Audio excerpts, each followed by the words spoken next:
You found us. I'm so glad you did, but I am sorry that you had to. Who are we? I'll tell you what we're not. We're not old, we're not boring, and we're not giving up.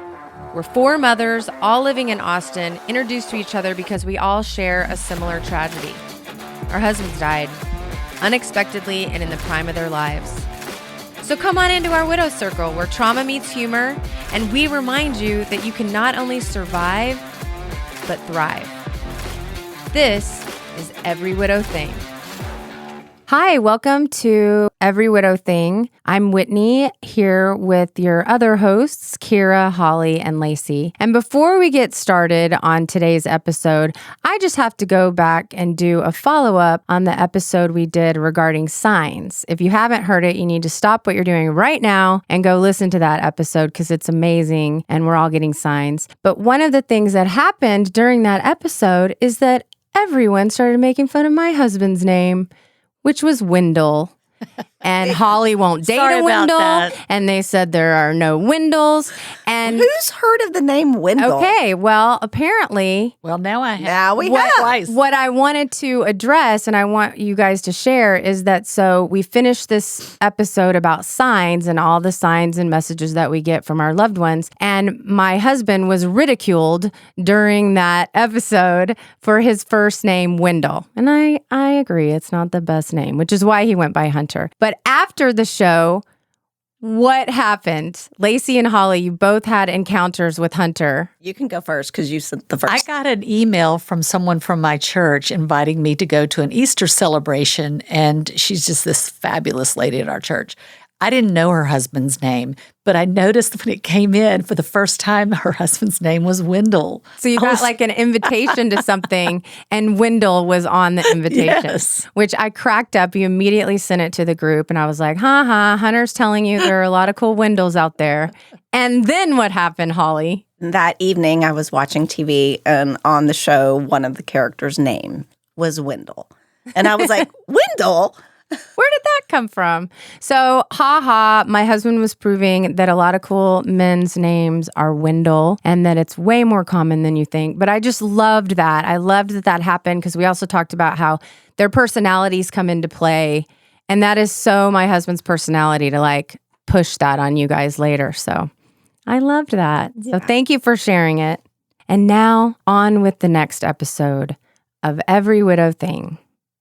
Today, we're going to talk about what grief looks like in our lives right now, because we've been talking a lot about the past, because we're not new widows. We're 5 years in, 6 years in, 9 years, Keira? Mm-hmm. And 11. 11 and a half. And who's counting? Right, exactly. So our lives have changed quite a bit, and the way that grief pops up and how we feel has changed over time. So I just thought it would be interesting, because we're all going through stuff. You never stop going through things. No, I really thought after that happened, stupidly, that I was going to get a get out of jail free card. Did you guys think that a little bit? I still hang on. I still cling to that. I'm still thinking, okay, every time I go in for like a medical check or, I'm going to be fine because I already went through everything you could possibly go through. Or my kids are going to be fine because they lost their dad. And you kind of hang on to that, like this hope, like, we paid our dues, smooth sailing from here, right? Yeah, I wish. I thought that too, and especially for my kids. And then Gabe lost his best friend. So one of the things that I heard early on that I really liked was that analogy about the ball in the box. And I'm going to mess it up because I think I've read several different versions of it or whatever, but do you guys know what I'm talking about? I do not. I have no idea. It's basically this idea that grief is like a ball in a box. And right when you're first experiencing it, the ball of grief is very, very big. It can barely fit in the box. And so every time that grief hits the side of the box, it's intense pain. So in the beginning of your grief, that ball is very big. You're feeling a lot of intense pain. And as time goes by, the ball gets a little smaller, so it's not always hitting the sides of the box. But if it does hit the side of the box, it's still intense grief. It's just not as often. I've never heard that. I like Yeah. haven't either. It's good, right? So I clung to that early on, knowing that, okay, my ball is going to get smaller. It doesn't take away the pain. It just means that as time goes on, I'm not hitting that pain constantly. So I've been experiencing that a lot in my own life. I have 3 great teenagers, wonderful teens. And overall, they're great. But teens have, they make things difficult sometimes. And when you don't have your partner with you, it's sad. It's sad. It's hard for me. Hunter was the feet on the ground, very realistic and not unemotional, but he could make a decision quickly. I am very emotional and want to look at all the sides and have empathy for everybody, and then it makes it hard for me to make a decision or to stick with boundaries or consequences or whatever. And so I find myself really feeling the grief when I'm dealing with something that ordinarily I would be dealing with together with him. And I've been feeling that. I've been super sad lately.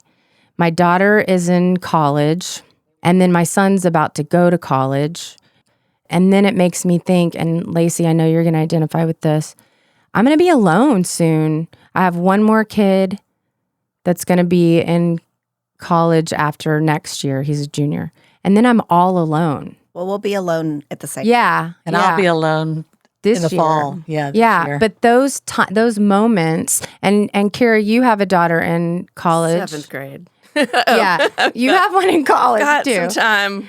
Yes, before but I then get you have to a be 7th alone. grader. Yeah, but I didn't realize that I would get hit with grief this deeply. Like some days in the last couple of weeks, I wake up super heavy. I've and been that teary. way. I think we've all been Holly that and way. I have been texting. Well, you always check on me, which is really sweet. You have to. All of you have been checking on me, Well, which is nice. You've had You've a got lot the of double whammy with your parents, Yeah. with A your lot of mom heavy. being ill, and Yeah, your my son mom, going off to college. Yeah, which is my a son's double. going off to college. My house will be empty. It'll just be me. And there's some parents out there probably like, whoopee. I don't feel that way. I actually am terrified. I can't stand hearing people say, we're going to be empty nesters. It's so exciting. And I'm like, not that exciting for me. Me Because either. they have a partner and they're planning the Right. next Fun phase, things and it's going together. to be travel. and That it's goes gonna on be- to what not to say to a widow. And it's going to be like reigniting with your spouse and, kind of rekindling some Yeah, of those right, years, right. like Honeymooners when you were again. first married and all those fun things. And when you're widowed, you're on your own. It's like it's a solo journey. Yeah. I think about the holidays too. I was thinking like he won't be home for Easter. He goes to college. He won't be home for Easter. Well, you can go visit him. So, I mean, it's a lot of times to go because he's going Do to you be out know of where state. he's going? I do. Do you But want we to share? have not yet. Oh, okay. Not yet. I will. Maybe off the record. I will. Okay. Not here, but yeah. So that won't be such an easy thing to do. So I was thinking, wow, I'm going to be by myself unless I've been fortunate. People always invite us to do something for the holidays, but I won't have him too. So I was like, I don't think I'm going to like this too much, but I got to buckle up. Put my I know big we girl have a panties whole on. other episode about holidays and firsts, but it does feel like there's just always something. There's always some holiday or moment, Hallmark, Mother's Day, Father's Day. Father's Day is really hard for me Damn because Hallmark it's right holidays. around when the accident happened. And Birthday, right? Yep, June. And yeah, I just think there's something about the way society has structured all of these events that you just always feel like you're bracing for the next. And I know for years I've been like, how am I going to prepare for this next event? And how am I going to prepare my kids for this next event now that our family looks like this? And now that I am calling all the shots. Well, and what it's all does my the ball decision. feel? I mean, like, what is the grief? The first holiday is different. I mean, and depending on how long it's been. I mean, you may still be in. I mean, you were in the hospital for some of your first, probably, and maybe some of us were still in shock or dealing with the aftermath of that. But I get sad, but do you guys feel like the holidays now are just as hard as before? I don't think they're just as hard, but they're hard in a different way. Well, in the beginning, I escaped By traveling. but now I'm trying to have like new traditions with the boys. And I'm still trying to figure it out. Well, your son said something to you recently About Easter. Last weekend was Easter, and on Saturday we were home. We didn't go to see extended family just because Gabe had to go back to college on Easter and drive 3 hours. So I was like, "What do y'all want to do? Do you want to go to church and then go to lunch, or do you want to, just throwing out ideas?" And Gabe said, "What do we normally do?" Yeah. And I said, "There hadn't been a normal for 6 years, especially the last 3. Right. Yeah. So what do you want to do?" It was just an It's interesting still conversation. A new normal, right? Yeah. Like we're still It's figuring out constantly evolving. new normals. Yeah. With the kids getting older and going off to college, and what does that look like for the holiday? And I did think of something it was sad, but it's kind of funny to me now. Right after Oliver died, I was determined that every one of the traditions was going to remain the same. I was just I have to do it. So he died in October. Did Thanksgiving in Mississippi with my family. That was not fun. Did y'all do Halloween? Just out of curiosity. Oh yeah, I went as the White Widow.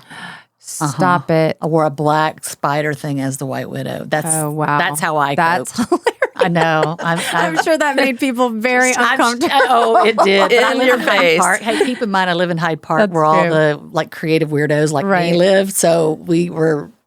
Yeah, I think they got That's it. funny. And that's what I love about all of those people that I was hanging with at the time. They thought it was funny. They were like, "That's how you survive." I know Yeah, it you. is funny. Yeah. And then December rolled around. I was determined I was going to have that Christmas tree. And, Oliver used to help me go get it. It's heavy. It's big. And I like live. I don't want a fake one. So I went and got one, and it was on the roof. And literally as soon as we walked up I drove up to the house, it fell off the car.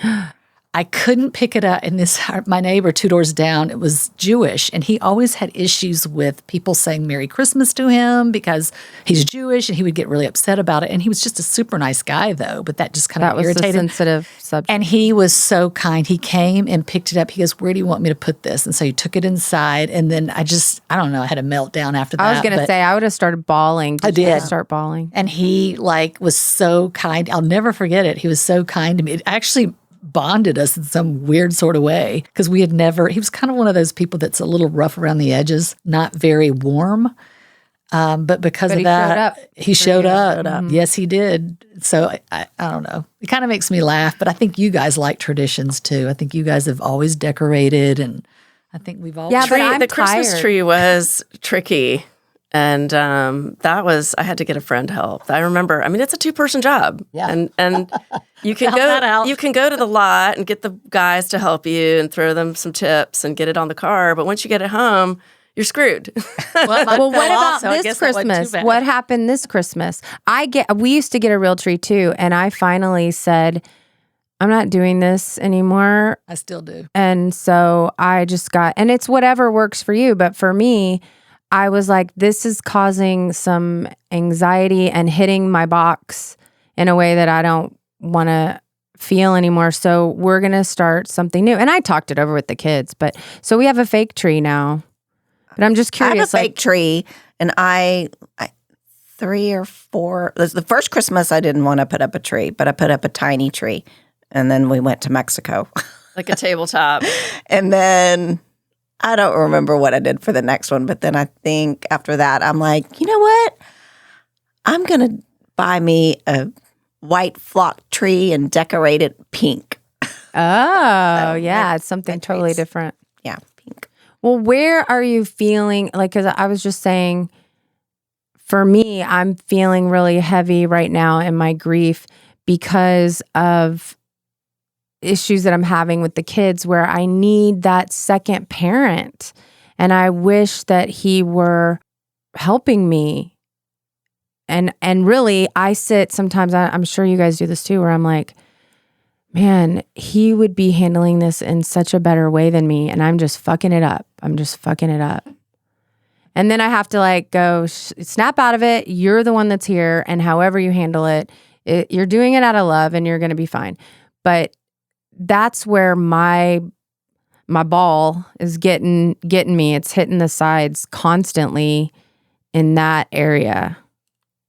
Definitely been there a ton, just exhausted making the choices. And am I making the right choices? And like you were saying before, Frank was sort of the steady, practical, calm one in our marriage. And I was that, which allowed me to be a little more, creative and emotional. And, I've had some issues with my kids too. My son is going off to college. My oldest is trying to decide just her summer plans, but also her path for next year. Just so many decisions being made every single day. And then my youngest is going through a really hard time in middle school. Shocker. Really, the middle school girls, the seventh grade. Bullies. Yeah, and now, she's being bullied like online. Terrible. There's texts and TikToks, and this is a funny story. I'm actually really proud of her because I'll try to keep it short. She has this long-term friend who's basically just turned on her. She was treating Keira not kindly. Keira stood up for herself finally and said, hey, you're not being a good friend. And that just sort of enraged this little girl. I actually was out of town and things escalated to sort of a cyberbullying level while I was out of town. And my son, who's almost 18, sort of called and he was very upset. I mean, he was ready to just hurt someone with her. Like, not really, because that's not really his MO, but I love that he was protective. He's very protective. And he said, she's coming home and crying. And he's like, and I said, well, you just support her the best you can. This will blow over. This is middle school. Keira is strong. And Thomas says, well, what if I go over and speak to the father? Wow. My heart is bursting right now. I love that. I love that. That's a good idea. He wanted to go over and talk to this little girl's dad. And I did love that. I thought that was just wonderful, Him trying to step into the man of the house role. I know. He's very mature. I just say, Thomas, I love that you're wanting to defend your sister, but you've got to just, support her at home. But it was really, really sweet. I thought that and I thought, gosh, wouldn't Frank be proud of this behavior? He's kind of stepped into that role. Going back to a time with Aislinn where there was a similar situation, Frank did finally say, I'm going to go meet with the dad and have coffee. And it did not go well, y'all. Isn't that funny? He calls up the dad and was like, I'm so over this drama. Let's talk like dad to dad about like what's going on with the girls. Yeah. And the dad ended up being like just as bad as the other mom. And I was like, hey, Frank, how did that go? And he was like, surprisingly weird. Terrible. When you said that, when you were saying at the end there that Tom, you're like, I'm so glad. And I think that Frank would be excited and proud. I wonder, because one of the things that I think we all try to do is find some meaning or positive in this crazy darkness that we've had to experience.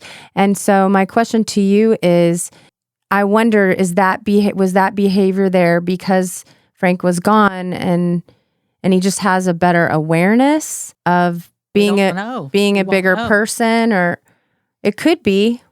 I think that Thomas has, maybe because he's protective of me and his sisters, he has taken on the burden of some of the man of the house type of stuff. I mean, which can be a burden. He took care of this dead squirrel in the backyard the other day that I just couldn't face. And I call it killing spiders. Like, I'm like, my son has kind of stepped up into some of these kind of killing spiders moments. My boys had to get a dead squirrel out of my yard icky. too. Yeah, there's something icky. I can't deal. Mine leaves it to me to do. So, and he just good handles for you. it. But it all ties into this choice that we made for school.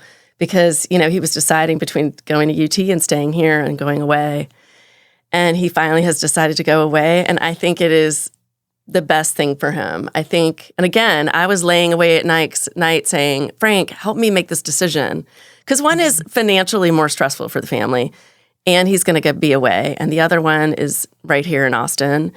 And I was trying to make this decision with Thomas, could have really used Frank's input. Mm-hmm. And then I went to bed, didn't get any signs or anything, but I woke up the next day and I said, this is what this boy needs. So you had clarity. I did. He needs to go be on his own and be unburdened by some of this responsibility that he's taken on in the absence of his father, for sure. It's time for him to go and have a good time and not feel the burden of being the man of the house or whatever. That's how I felt about Gabe. I think it's going to be great for him. Because he did take on the man of the house responsibilities. And not that he went that far away, but he's not in Austin. So yeah, I think it was good for him to spread his wings. It's funny because my son, he's a senior, and I see that as well with his younger brother. Like he'll try to, you shouldn't be drinking soda. Soda's terrible for you. Don't you understand what it can do to your body? You need to put more healthy things in your body. And of course, his little brother's just like, whatever, dude. But they're only a year apart. They're literally 15 months apart. So yeah, there's not a lot of older. It was really sweet though. But he does do that a lot in regards to his brother. He'll even say things like, Mom, I think Campbell is spending way too much time at the skate park. He is aware of those things. And even when he was younger, because his dad died when he was in 6th grade, right? Seventh grade, the beginning of 7th grade. And he started noticing and would come over and say, you're doing a good job, Mom. Yeah. Or things like that. And I do think that if Hunter were alive, he would not have had that awareness at that age. I even asked Ryder that the other day. That's strange that you bring that up because someone asked him, does he miss having a dad? Or does he? And he said, I don't remember him and I don't know what I don't know. He said, and I like my life. Because he was only 6. He was only 6 and he said, I like my life. And he said, so why would I wish for something that I don't really know? And it there's a twinge of sadness and a relief. But I was talking about Ryder's not good about getting the squirrel out of the yard. That ain't happening. He's all too happy to let his mom do Thomas all the chores. Yeah, please, Thomas, you're more helpful. But he is an emotional support, which sometimes I wish he wouldn't be because it makes me feel guilty that he's taking on sometimes some of my pain. Like my mom has got dementia, my dad is 88 and taking care of her, and he's not handling it well. So I'm trying to be an emotional support to him, but I was having a complete and utter meltdown. After I escaped and went to New York City, I kind of pulled an oldie but goodie of, I got to get out of here. I don't care where I go. I'm just going to go somewhere. So went there and came back and then just had an utter meltdown. I was like, I can't listen to this over here. I can't deal with my kid going to college. I'm going to be an empty nester. And I just was sobbing uncontrollably. And I tend to get, which I think you really know, Holly, that I tend to go into my hole. I don't go out and start asking for help. I usually go into my cave and just stay there until I can come out and deal. But he heard me and came down there and just listened but it made me feel strange. I don't know if you guys feel that way. He's 18, but it still made me feel strange. I don't like him you feel like you're not then you're the one that should be comforting and he shouldn't be comforting you. But I disagree because at some point we're modeling for them. And if you're keeping things in all the time, he needs to see that it's okay to have those feelings, but also he needs to know how to handle a situation like that and comfort someone. He has for a long time. I mean, so I think I do think you're you raising an amazing young man. I mean, you really are. I think he's a kind person, but he tends to take on the emotions of the room. And I remember because I still am that way, but I really was when I was younger. And it's in some ways you have to deflect. You have to have a certain amount of boundaries so that you're not weighted down, But the grief therapist early on told me, she said, because he was only 6 and now he's 18. I have to remember he is 18 now. She said it's okay for him to see you grieve, maybe not the deep grief, but he'll see you move through it and out of it and in and out of it. And it gives him permission to grieve. But at this age... But he's 18. He could go off to war. I mean, like, you know... I hope not. Listen, I know. worried about Lord college, help us all please. if our I'm worried about 18-year-old... Hello there. Exactly. But I'm dressed enough. I know. But It's just a freshman dorm. Don't worry. I'm It's not just the my battlefield. point is that we look at them. I'm dealing with it with my daughter who's 20, and this is where my husband would step in and be like, you know, you need to calm down and back off. But I'm still in mother mode. That's a hard thing, right? Like, the way I am as a mother is very different than the way Hunter is or was as a father. And now I try to do both. And what I've realized is that I can never be both. I tried to fake it for a while and be like Hunter. And it just... Get the budget out. Oh, man, I still try to do that. That still makes me Oh, laugh. man, you guys don't even I'm working know. on my budget. I'm always working on the budget. I don't adhere to it, but I am trying to work on it. But like with parenting the kids for a long time, after Hunter died, I was trying to be both. I was trying to handle things like Hunter would handle them, but then also come back in as myself. And that's why I wasn't consistent, because I'm not Hunter and I can't do it the way that he does it. It's not comfortable for me. You know, so I have to give myself permission to handle the situations as I normally would. That's all you can do. I think your kids can see through that too. I mean, Well, I sometimes in the heat of the moment will be like, your father would want this, or your father would say this, which is probably a terrible thing to say to kids that have lost their father. But, you know, in moments of desperation, I've kind of played that card. Yeah. Right. And they're just, I mean, the look on their face, like, well, he ain't here. Yeah. So what you going to do about it, Mom? Yeah. I mean, they're smart. They know. Do you remember the song, Are You Man Enough to Be My Man? Yeah. I always say, George Michael? am I man enough to raise a man? Oh. I always sing that in my head all the time. And because we're all raising men. I mean, some of you are raising girls too, but We're it's raising different. men. Oh, Hallelujah. those girls are raising we're themselves. raising Let's be men. honest. That's a song that comes to Just my a mind. bystander. with the What? girls. Who sang that song? Now I got to look it up. Are you? Well, Sheryl Crow Man did and- that. Oh, right. Are I you said man George enough to Michael. be my man? I No. was totally wrong.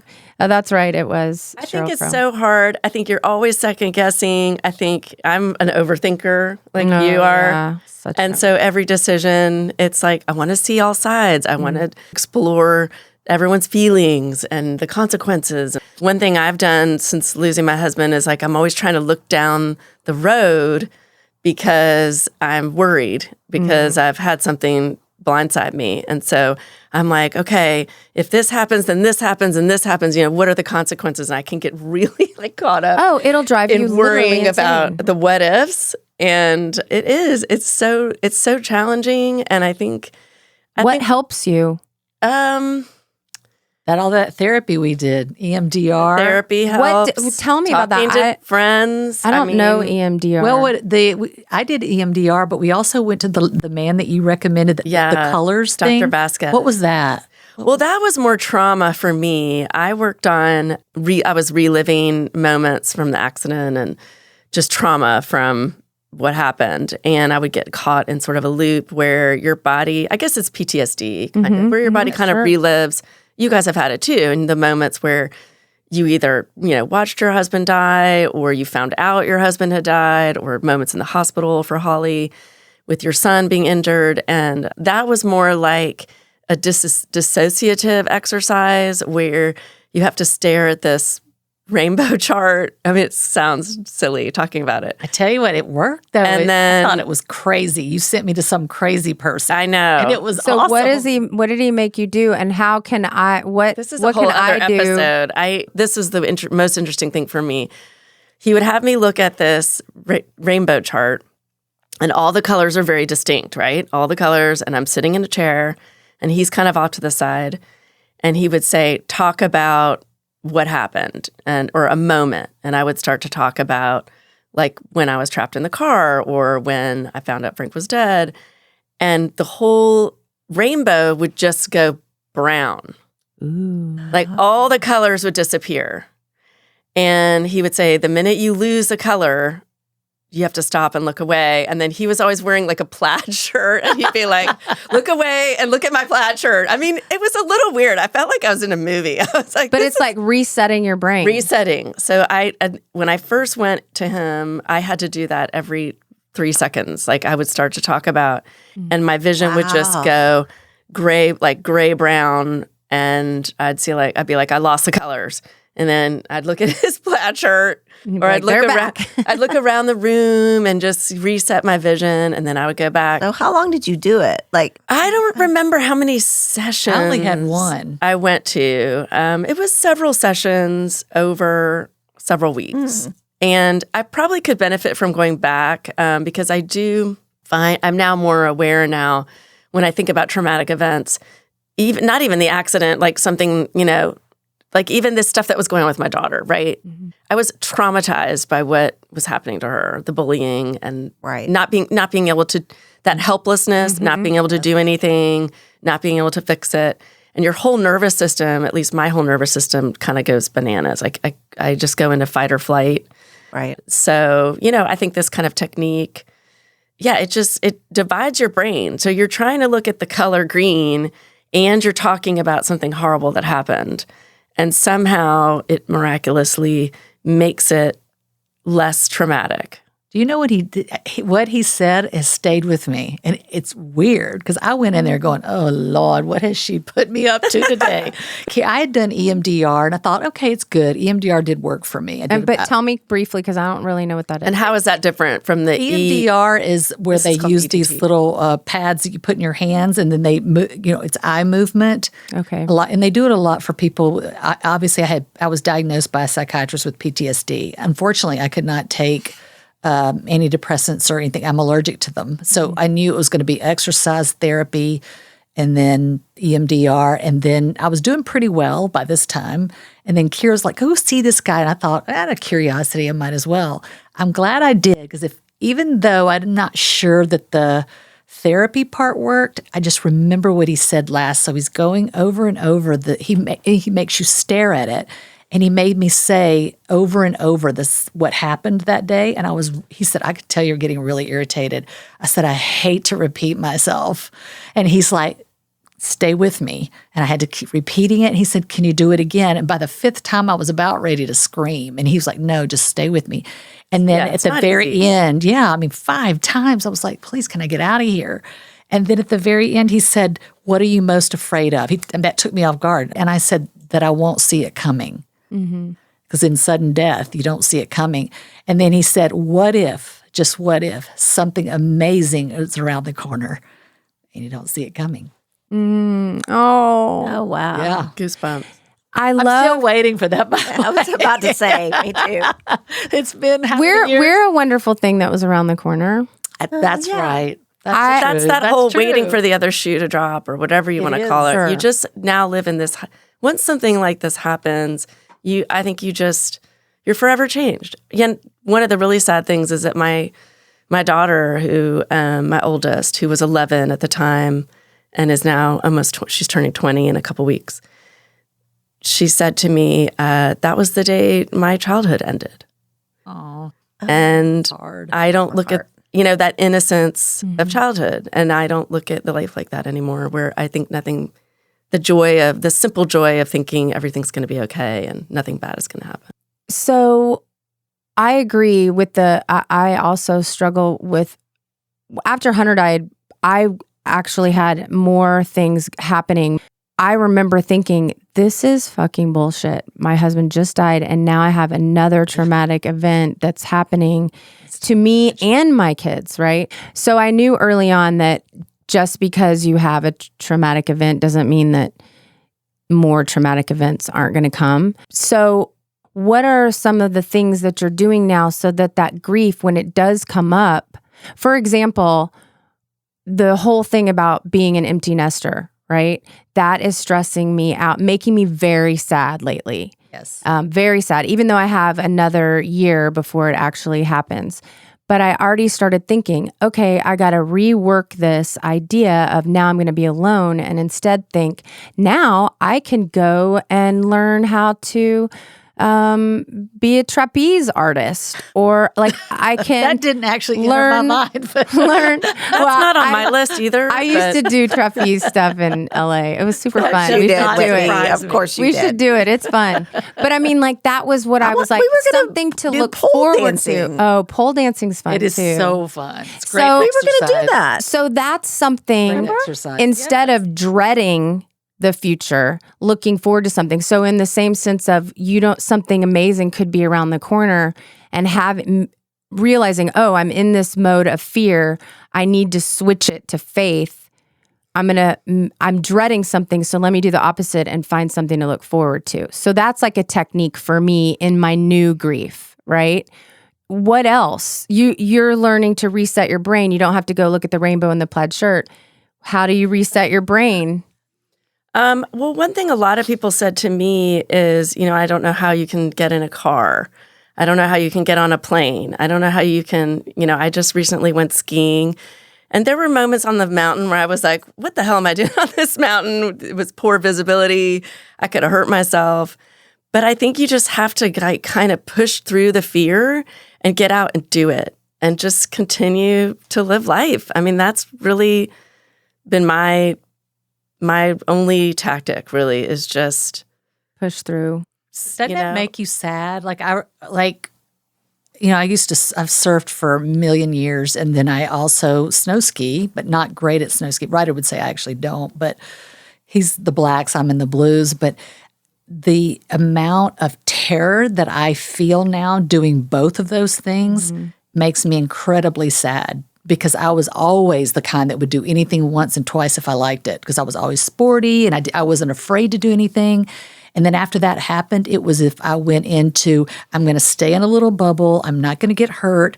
I'm not going to do anything risky. And I was not enjoying my life. And I'd even get it on the mountain and we had a ski instructor. We've had him every year in Deer Valley, been going there since my 20s. And he said, I don't know what's going on with you, but it's in your head.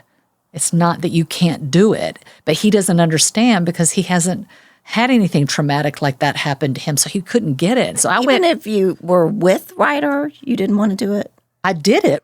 Oh, I did it. But the whole time you were terrified. I was terrified. And by the end of it, I was so drained emotionally and physically that I thought, this is not fun for me anymore. So I finally, you want to know what my secret was? Yes. I started going and having a drink. I'm sorry if that's not really good. Look out, Gwyneth Paltrow on the mountain. Right. Oh, serious. Hilarious. Coming up behind. And I'm not even a huge Look out. drinker, as you guys would all attest Right. to. But boy, it would take the edge That's a off. self-medication to quieting the brain. It did. Right. And getting rid of some of the fear. I have an interesting story. Last summer when we went to Jackson Hole, I was going to be the cool mom. And You I was are the like, cool mom. Hey, Cool let's mom. paraglide off the mountain. And, that's something I would never do. But I'm like, if both boys want to do it, I'll do it. I don't know what I was thinking. And so what happened? Did you do it? No, because Gabe was all in, and Zach was like, I'm like, you didn't respond to the we had like a family text about what activities we were going to do. And I go, you didn't respond. And he's like, Mom, no way I'm going to do that. And you could die doing that. I'm like, okay, we're not doing that. Isn't it interesting because he was in the accident? I wonder if that's how he thinks. Was like Mr. Adventure. Like last time we went skiing, which was before the accident, I mean, he was like down the mountain on all blacks and Well, they're the ones that do all the stunts, the flips and Yeah, all of that stuff. yeah. Yeah. Is he not like that anymore? well, they kind of grew out of that. I mean, But I mean, he's not Adventurous. adventurous. Is he not like that now or? no, not really. I mean, I guess it depends. I mean, he didn't want to paraglide off the mountain. Well, maybe he's got some Maybe intelligence that was too. Toby giving him a sign. Tell your mom not to do that.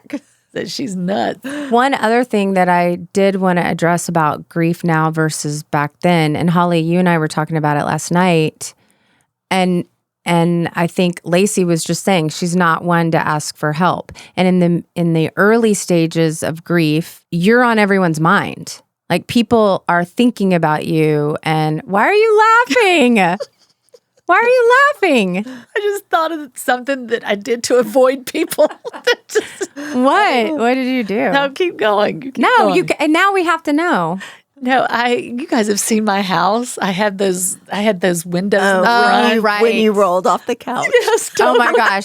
Tell that story. Well, people drop off meals. I mean, they did it for all of us, I'm sure. Yeah, it was So, very and it helpful. is so nice.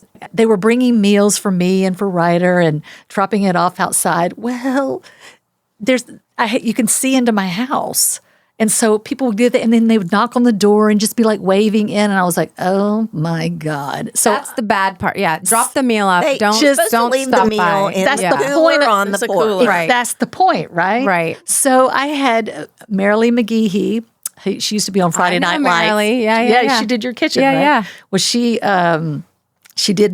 got curtains for me, and then in the front we kind of did them like how a hotel is. They kind of pull them. Because did you tell her like Yeah. Oh, she knew exactly. She so gets it. Like, and she came and fixed me up because there was one person in particular. I will not say names because she's not a bad person, but she would come every time and have be a short beating on list. my door and wanting to stay forever. And I'm like, at least just give me a heads up. Right. She couldn't read the room. I literally kept those shut, and you could kind of see through them, sort of that somebody's moving. And I rolled off the couch and crawled out. so that they wouldn't know you were home. And I think that's self-preservation. You have Totally. to do that stuff. But we weren't needing necessarily to ask for help. No, I mean, I did ask for help in the one of my best friends who her son was at the time Zach's best friend. And I would always ask her for help. But that was really early on. But I guess now we really have to ask for help because I don't no have one's anybody thinking about us anymore. I don't have anybody I can really go to be honest. I mean, You do because we're all sitting in this room. But you know what I mean. But yes. I feel like you guys all I feel like we emotionally take care of each other. And yes, in certain instances, like we'll help each other if like there's no electricity but I'm talking about like a go-to person. Right. Well, you did something great that I hadn't even thought of when Holly was talking about sitting in the stands watching her son play baseball. And you're like, I'll come and sit with you. That is a time when you're feeling, especially you're at a new school, Holly. Yeah, and that's been hard because he transferred as a junior in high school, and so I didn't realize how much it would affect me and my community.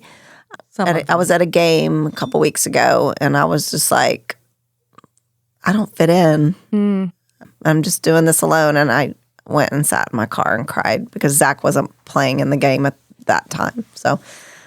Yeah, and Lacey's the one that was like, I'll come in and hang out at a game. And I was thinking, oh my gosh, that's such a great way to help. And you didn't even ask for it. But my point, I guess, is in later years as a widow, still dealing with grief, we do have to let people know, hey, I need a little help here.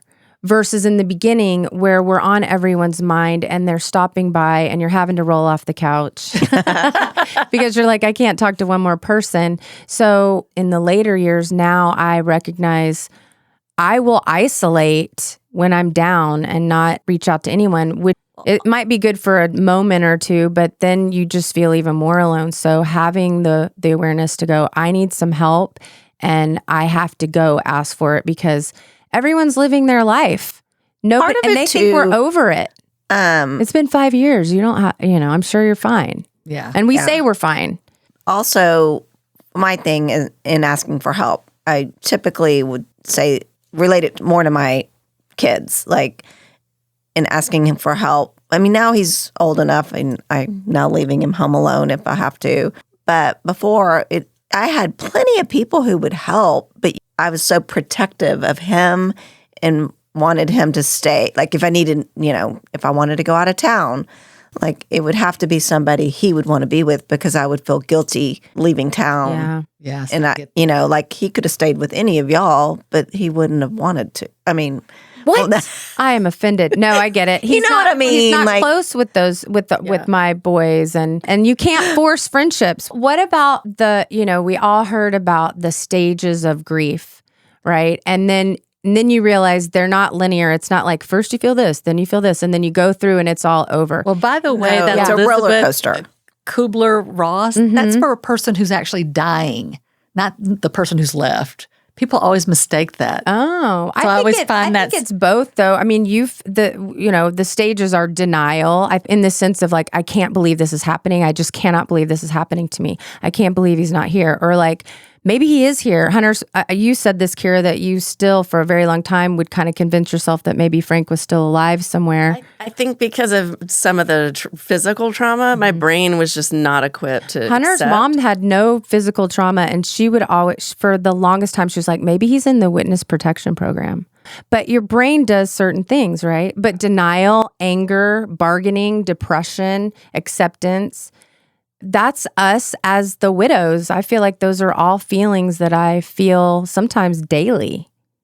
I'm just talking about her in particular her when book. she wrote Yeah, that. yeah, That was about the person who's dead when they're dying. This is what they go through. But yeah, it's very similar to what we experience. And it doesn't go away, even, Definitely non-linear, and it's definitely. I had one therapist who was really talking about the kids, but she was saying at every developmental phase, my kids would experience the loss. Every developmental phase. And I almost have decided that can be attributed to us too, because there's developmental phases we're still going through. Turning 50, kids growing up and leaving the house. Maybe you date someone for a little while, maybe you break up, maybe you date someone else. There's, life is always in flux. And I think it's almost like that for me. It's sort of this ebb and flow.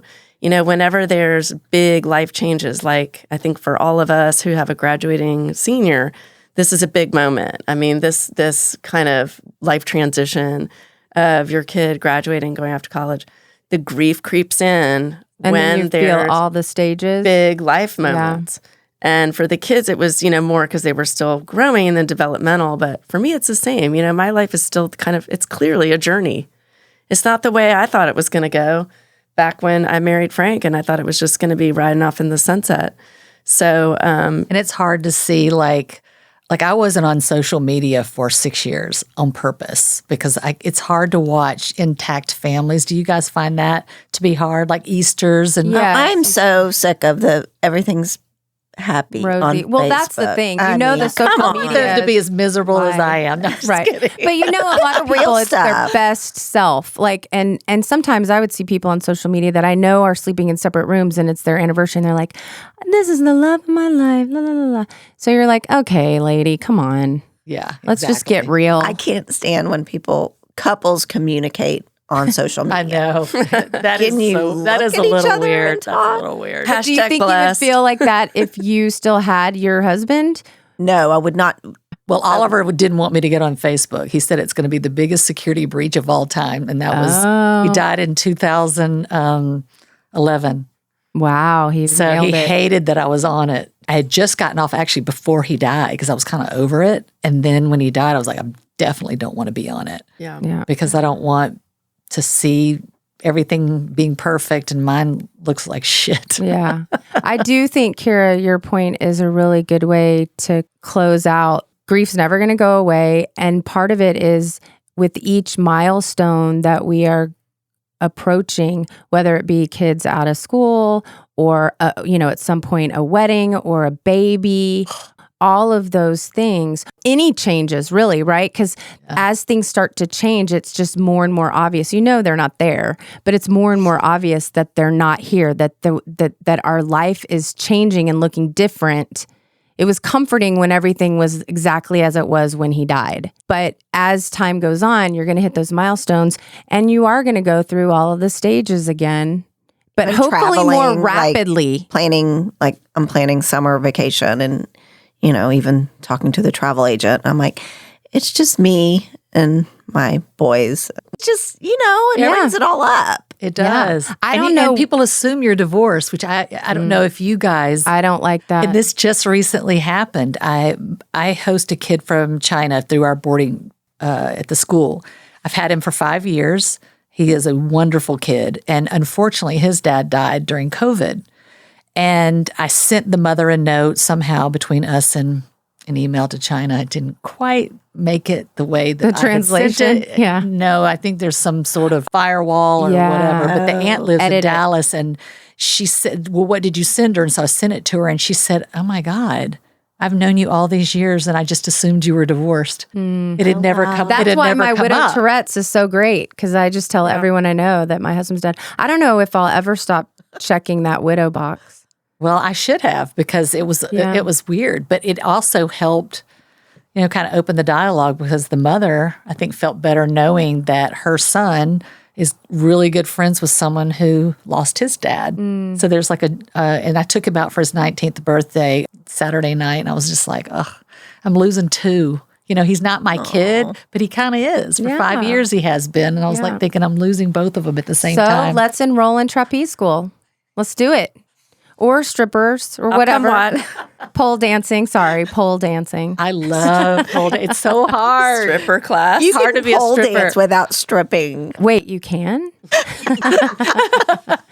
Anyway, we hope that we have lifted you up in some way, and maybe you took something from today that you can use for yourself, whether it be resetting your brain when you overthink, or just being aware that this grief thing, that ball does get a little smaller, but the pain can be just as intense.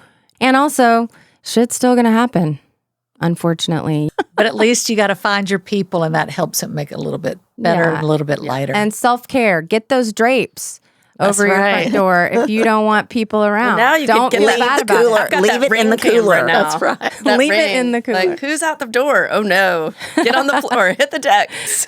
Remember that we do have, even though we were dissing on social media, we have an Instagram that you can go and follow us and, follow how we're handling our grief, what's going on in our life right now as widows and as mothers, and hopefully get some more tips and inspiration there. Every widow thing. And thanks for coming along with us on this crazy grief journey. Bye. Bye. Bye.